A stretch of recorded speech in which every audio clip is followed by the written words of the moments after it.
This is lecture 2, part B. There are going to be 3 in total, A, B, and C for this lecture. Let's carry on from where we left off. This is a lecture for Bio 211 Genetics. So by now you've probably figured out that biology, like all very technical, knowledge-requiring disciplines or areas of study, has its own language, and that the subdisciplines or areas within biology each have their own terminology, and genetics is certainly no exception. So let's go through, I'm going to slowly go through a few definitions or terms with you. Let's talk about the term phenotype. Okay? The term phenotype is the physical appearance of a trait. It is something that is physically measurable. That could mean that you can look at something and see what color it is and score it as one color or the other. It could be that you could measure the height of something and give a distinct measurement to that. It could be that you measure the level of protein or you measure the activity of a protein or enzyme. But it's something that is measurable and discernible. That's different from genotype. Genotype is the genetic makeup or composition of an organism. Genotype is what underlies phenotype, but they are two distinct and different things.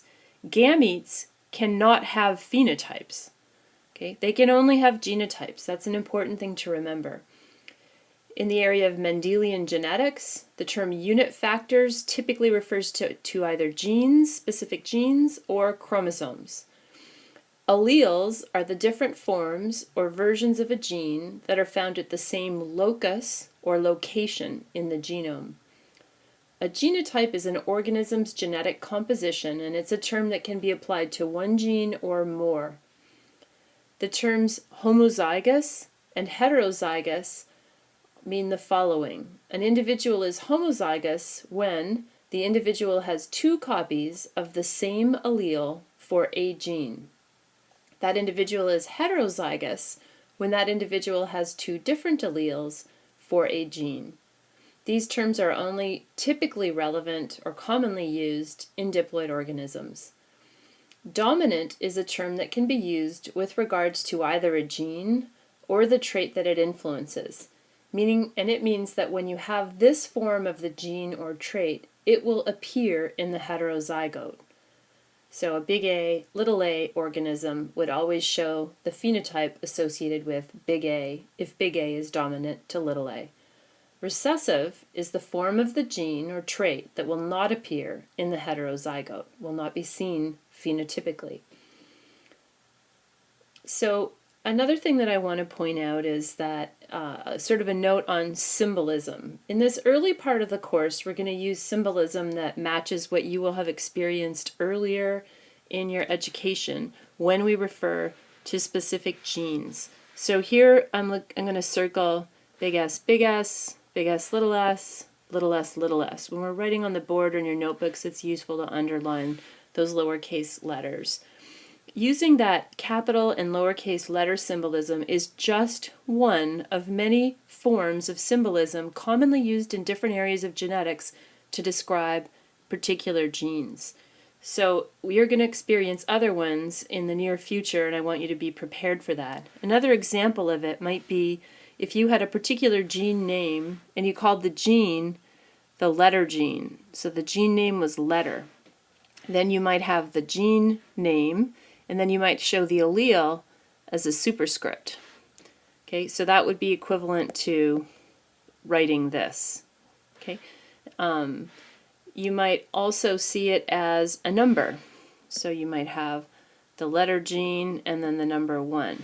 Okay, or another short acronym. For example, in the flies Drosophila, in the organism Drosophila melanogaster, there's a gene that's just called the white gene. Okay, and it's got many different alleles, and the apricot allele is written just like that, white subscript apricot. Okay, you're going to see this fairly soon when we start to talk about XY genetics, the X chromosome in particular, where we would typically write X to indicate something's on the X chromosome, and then we would write, big A to show that it has the big A allele for the letter gene, or whatever gene A represents, and it's on the X chromosome. That's another kind of symbolism coming up. So please always pay attention to what symbolism is being used in the particular discussion at hand. Let's consider a figure from your textbook that shows a monohybrid cross, and it takes us up to the use of Punnett squares. It's a little bit cumbersome, this figure, so I'm going to walk you through it. It's talking about Mendel's work in pea plants, Pisum sativum, and in this case, monohybrid, mono means referring to tracking one trait, okay, and he's doing a monohybrid cross, so he's mating two parents. The parents are the two possible phenotypes in this area, either tall or dwarf. This is a dichotomous trait, the plant type. So here he's mating tall by dwarf plants, and they would be true breeding parental plants. So this is the first cross that he's studying, so he's using subscript 1 there, but P is for parental. Their genotypes are big D, and little d, okay? So tall is big D, dwarf is little d. Those two organisms can only produce these gametes. That can only produce gametes that has big D allele in it. This one can only produce gametes that have little d allele in them. When the two come together, which is what happens in the first filial generation, you're left with organisms. All of the F1 are going to have the same genotype. That's this. And all of them are going to have the same phenotype, and that's that. They're all tall. That tells us that tall is the dominant phenotype, and the symbol big D is going with that, so it's the dominant allele. Full dominance relationship here. Here we're picking up again, and we're seeing the F1 cross. So what happens when you self these organisms? You let them mate with each other, okay? So the F1 is this organism, and they can produce two kinds of gametes, right? So they can produce big D or little d gametes, right? Half at a probability of a half each. So when those two mate, what can happen? You can be left with combinations where you see big D, big D, big D, little d, big D, little d, and little d, little d. And this is kind of a mess, right? This is the F2. And this is a really sort of horrific and difficult way to draw out and illustrate what could happen in the F2. It's not so hard with the F1 to just imagine it this way, but it's a little bit harder in the F2. So let's think about the use of a Punnett square to help make this simpler. This now depicts the same idea, only using a Punnett square.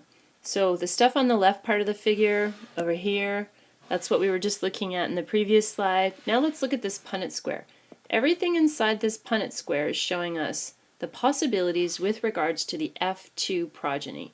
Okay, the gametes, with female gametes shown across the top and male gametes shown across the side, by convention, are the gametes that can be produced by the F1 organism, the first filial organisms. That was these guys. Okay? And what we see pretty easily from the Punnett square, it's a lot easier for us to come up with relationships, with phenotype and genotype ratios and options, and also with probabilities. So we can see pretty easily from that Punnett square that that F2 should have a 3:1 phenotype ratio, 3 parts dominant or tall to 1 part dwarf, which are due to having a homozygous recessive little d genotype. The genotype ratio is a little more complex. It's 1:2:1. Each of the 1s is associated with one of those homozygous genotypes, and the 2 is associated with the heterozygotes, which occur twice as often. So if we ask ourselves, what's the probability of a dwarf plant in the F2 generation, it's pretty easy to see that that would be 1/4. So something that Mendel did a lot of was to use what are called test crosses. And he used test crosses to verify a predicted genotype. So on the previous slide, we saw how Mendel, when doing some crosses, would obtain organisms that had what he thought was this genotype, okay, in the F1.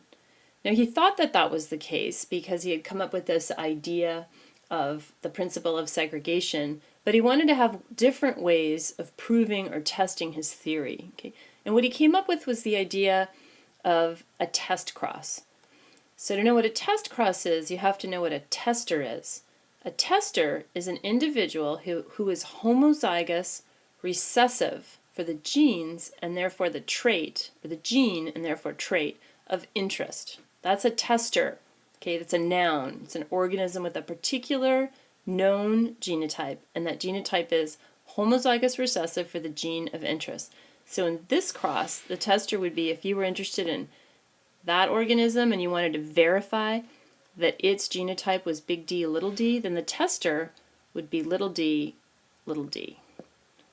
Okay?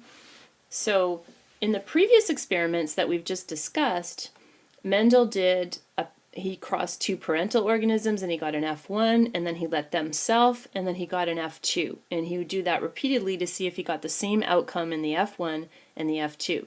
Now we wanted to test his principle of segregation in a different way, so he came up with the idea of using a tester to do a test cross. So a test cross, in this case, would be done like this. I think this is the genotype of the F1, so I'm going to mate those F1s against this, against the tester. Okay? So these guys were all tall, and these guys were all dwarf.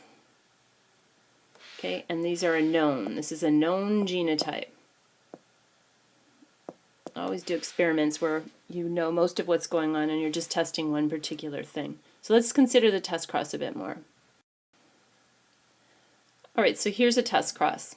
So the test cross is over here on the right. Okay, it's B. So Mendel is asking, is this really a heterozygote? And he's mating it against a tester, which by definition is homozygous recessive for the gene of interest. If this organism is truly heterozygous, then Mendel's saying, well, then it should be able to produce gametes that have big D, gametes that have little d at equal probability. Okay, and the tester, on the other hand, is only going to be able to produce gametes that are little d. So when he does this mating, what he sees is half of the progeny are tall and half are dwarf. Okay, let's write ourselves a quick little Punnett square right here in the middle and ask if that's what we would expect. So let's write the gametes from the presumed heterozygote across the top. Let's just say in our first experiment we did them and they were female. We used a female organism in this cross, and the tester was male. It can only make little d gametes. Okay, what would you expect to see? You would expect to see organisms like this, right? And so these guys are going to be tall, and these guys are going to be dwarf.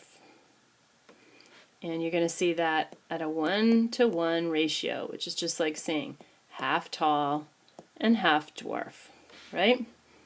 And so that's, if you see that outcome in the test cross, and you saw the 3-to-1 ratio in the F2 generation, you've done two different types of experiment, and both are verifying for you what the genotype is of that heterozygous or presumed heterozygous individual.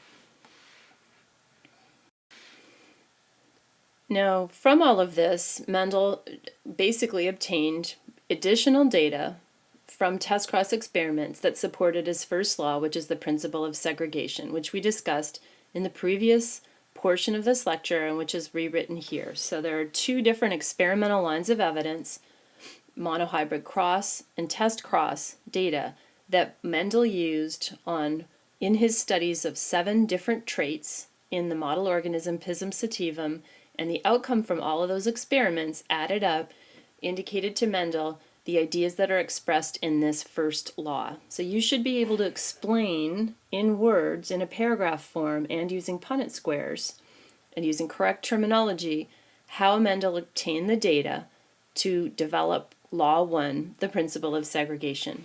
Now please go on to the third and final part of this lecture.